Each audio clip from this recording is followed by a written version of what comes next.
கோட்டையும் நீரே, உம்மை தேடுகிறேன். பிரேயர் வாரியர்ஸ் மினிஸ்ட்ரி இன்றைய வாக்குத்தத்தம் ஏசாயா அதிகாரம் 55 இறைவார்த்தை 3. நான் உங்களுடன் ஓர் என்றுமுள்ள உடன்படிக்கையை செய்து கொள்வேன். தாவீதுக்கு நான் காட்டிய மாறாத பேரன்பை உங்களுக்கும் காட்டுவேன். அன்பார்ந்தவர்களே, இறைவன் இன்று நம்மோடு உடன்படிக்கை செய்கின்றார். அது என்ன உடன்படிக்கை என்றால் அன்பின் உடன்படிக்கை.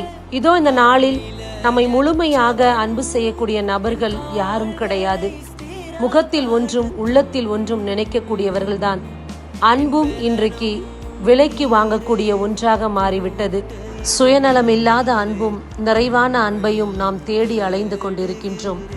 இன்று ஆண்டவர் சொல்லுகின்றார், தாவீதோடு உடன்படிக்கை செய்தது போல நம்மோடு அன்பு உடன்படிக்கை செய்வேன் என்று. அன்புக்காக ஏங்கி தவிக்கும் நம் ஒவ்வொருவருக்கும் இறைவன் இந்த நாளில் அவருடைய அன்பை பொழிந்து நம்முடைய காயங்களை ஆற்றுகின்றார். நிறைய நேரங்களில் நம்முடைய வாழ்வில் உண்மையான அன்பை பிறரிடம் கொடுத்துவிட்டு மீண்டும் அதே உண்மையான அன்பை எதிர்நோக்கி காத்திருந்திருக்கின்றோம். ஆனால் தோல்வியில்தான் அது முடிந்திருக்கின்றது. இன்றைக்கு உண்மையான அன்பை ஆண்டவர் நமக்கு கொடுக்கின்றார். அது என்றுமில்லா உடன்படிக்கை.